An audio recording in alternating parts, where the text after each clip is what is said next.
for today. This is Saturday, August 20th, 2022. I'm Craig Hall, the Ledger publisher. We're going solo today as my granddaughter Chloe is spending the weekend with her mother. Coming to you live from Ledger World headquarters on the west side of Hebner. Ask you to please check out HebnerLedger.substack.com. You can subscribe for only $50 a year or $5 a month and get our daily newsletter and never miss a story. We're trying to hit 800 subscribers, so if you can help, you'll be greatly appreciated. If you do not care for it, let us know why, and we'll try and do better next time. If you could, kindly subscribe to our YouTube channel and hit the notification button so you'll always be notified when we go live. Also, hit the like button if you like it, and that'll help us also. In a brief meeting Friday afternoon, the Town of Worcester Board of Trustees approved the hiring of Eli Clark as the new volunteer administrator for the Worcester Police Department, and Dennis Sugg Jr. as the new Worcester Police Department officer at a special meeting at the Worcester Municipal Building. Also, early voting continues Saturday at the LeFlore County Election Board office in Poto prior to the runoff primary election Tuesday.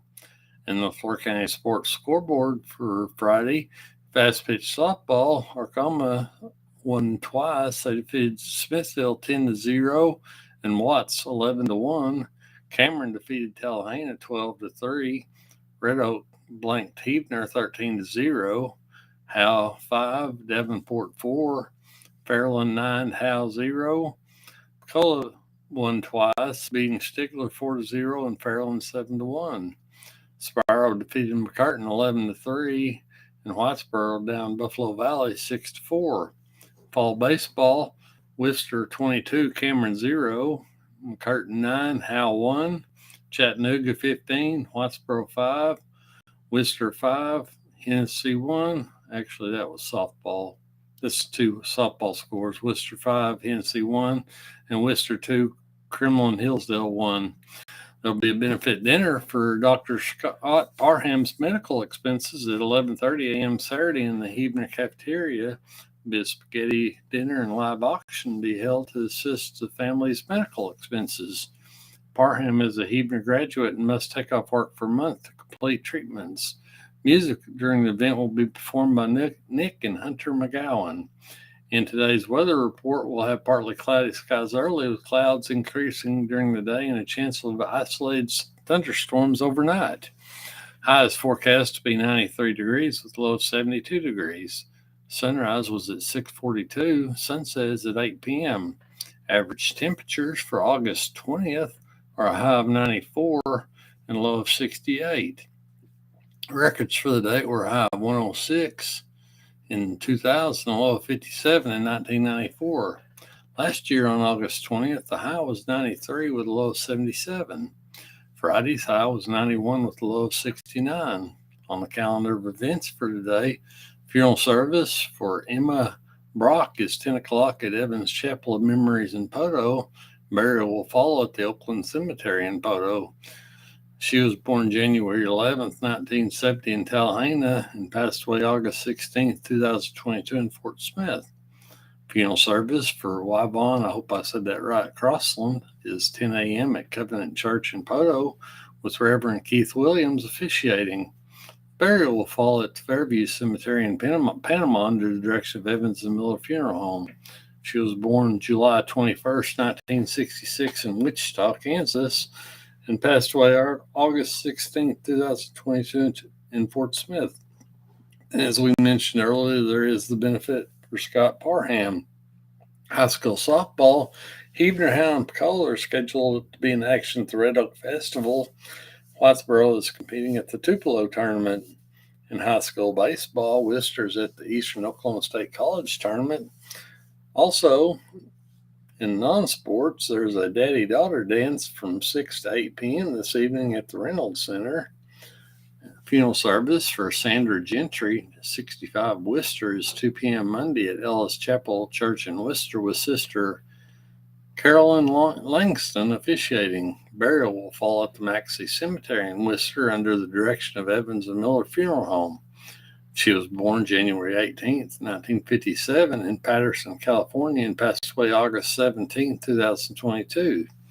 Memorial service for Nina Johnson, 77 of Worcester, is 2 o'clock Wednesday at the First Southern Baptist Church in Worcester, with Pastor Keith Stewart officiating.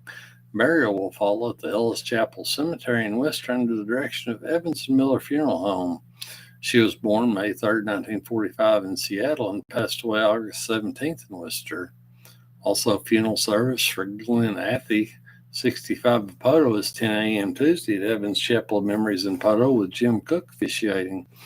Burial will follow at the Shady Point Cemetery. He was born July 27th, 1957 in Muskogee and passed away August 18th, 2022 in Fort Smith. In today's top stories, the U.S. said it will give Ukraine Scan Eagle surveillance drones, mine-resistant vehicles, anti-armor rounds, and howitzer weapons to help Ukrainian forces regain territory and mount a counter-offensive against Russian invaders.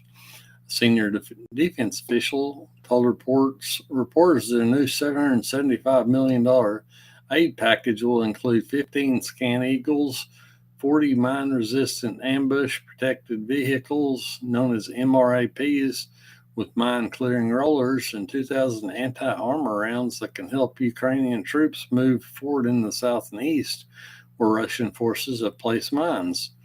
The official said the U.S. is looking to help shape and arm the Ukrainian force of the future as the war drags on.